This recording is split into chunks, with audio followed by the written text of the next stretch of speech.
সাকিব খান কি বাংলার একমাত্র সুপারস্টার? স্টার আর সুপারস্টারের মধ্যে তাহলে আসলে পার্থক্য কি? শুধু কি পোস্টারে লিখলে বা ডিরেক্টর বললে বা প্রচুর পরিমাণ ফ্যান থাকলে তিনি সুপারস্টার হয়ে যায়? আসল জানা যাক আমাদের এই ভিডিওতে এবং খুঁজে দেখা যাক বাংলাদেশের সবচেয়ে সুপারস্টার নায়ক এখন তাহলে শাকিব খান না অনন্ত জলিল? অনন্ত জলিল 100%। শাকিব খানের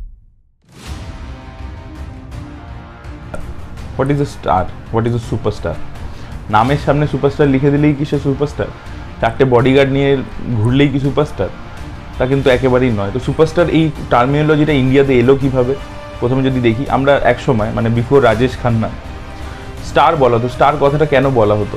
যে এই লোকগুলো আমাদের থেকে উঁচু। স্টার যেমন তারা আমরা আকাশের দিকে তাকালে দেখতে পাই, সেরকম এরা খুব, এবং তারা দেখবেন খুব গ্লো করে, তো সেরকম তারার মতো এরাও গ্লো করে।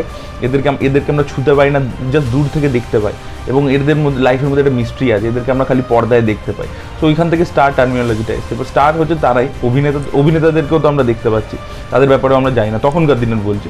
কিন্তু স্টার হচ্ছে এমন যাকে মানুষ ভালোবাসছে, সেই লোকটার সাথে কানেক্ট করছে কোথাও গিয়ে, এবং মানে দলে দলে গিয়ে তার ছবি দেখছে, ইরেসপেক্টিভ অফ দ্য কন্টেন্ট।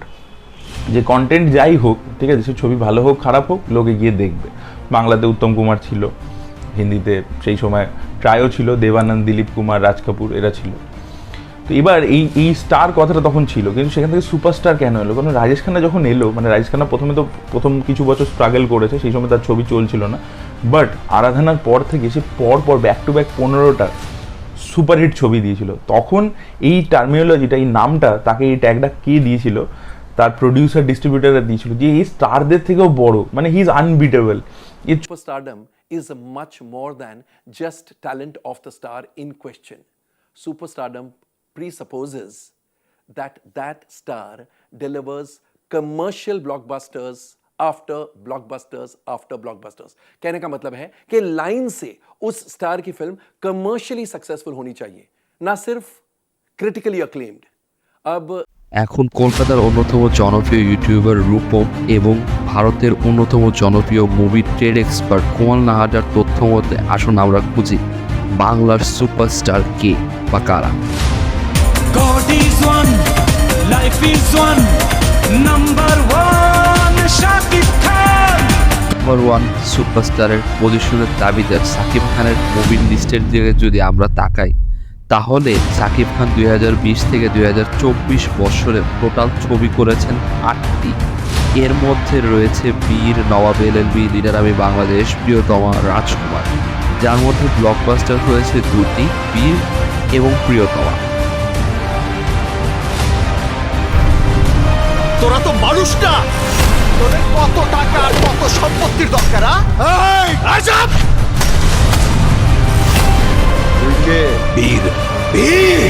জিহাদ এবং সাকিব খানের জুটির বই বীর হল থেকে 1 কোটি টাকা ব্যয় টোটাল আয় করেছে প্রায় 9 কোটি টাকার মতো। তোমাকে জানিয়ে দিলাম ও প্রিয়তমা, তোমাকে জানিয়ে দিলাম ও প্রিয়তমা। এছাড়াও প্রিয়তমা মুভির 41 কোটি টাকা আয়ের মাধ্যমে সাকিব খান করেছে বাংলা সিনেমার সবচেয়ে আয়কারী মুভির রেকর্ড। তাছাড়াও যদি আপনি টপ 10 হাইস্ট গ্রসার মুভির দিকে তাকান, তার মধ্যে 3টি মুভি রয়েছে সাকিব খানের আন্ডারে। এছাড়াও সাকিব খান 4 বছরে হিট দিয়েছে 4টি সিনেমা এবং ফ্লপ ছিল শুধুমাত্র 2টি সিনেমা। এরপর আসা যাক আরেক হিট শুভর কাছে, যিনি গত 4 বছরে মুভি রিলিজ করেছেন 4টি এবং ফ্লপের সংখ্যাও 4টি, একটি মুভিও সাকসেস নেই। তিনি বঙ্গবন্ধুর বায়োপিক এবং ঢাকা অ্যাটাকের দুইটি সিকুয়েল করার পরও তার হাতে নেই একটি মাত্র সাকসেসফুল সিনেমা। থেকে মুভিতে এসে প্রচুর পরিমাণ জনপ্রিয়তা পেয়েছিলেন সিয়াম আহমেদ। তার টোটাল মুভির সংখ্যা হয়েছে 11টি। তার মধ্যে প্রথম মুভিটি হয়েছিল ব্লকবাস্টার, তারপর থেকে এখন পর্যন্ত একটি মুভিও সাকসেস হয়নি, সুতরাং ফ্লপ সংখ্যা 10টি।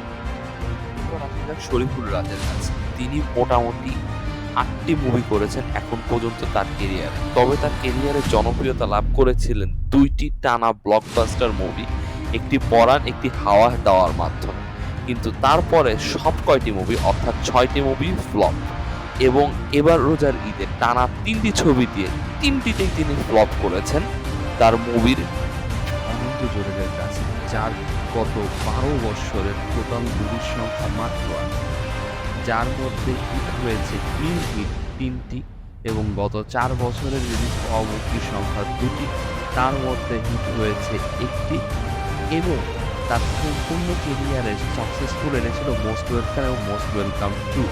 সুতরাং তার কেরিয়ার নিয়ে কতটুকু বলা যায় সেটি আপনারা একবার ভেবে নিতে পারেন। এখন এত আলোচনার পরে এখন আপনারাই আমাকে বলুন কমেন্ট বক্স আপনাদের মতে এত বিশ্লেষণের সমাপ্তিতে কাকে আপনারা পেয়েছেন বাংলার একমাত্র সুপারস্টার, অথবা কাদের বলা যায় বাংলার সুপারস্টার।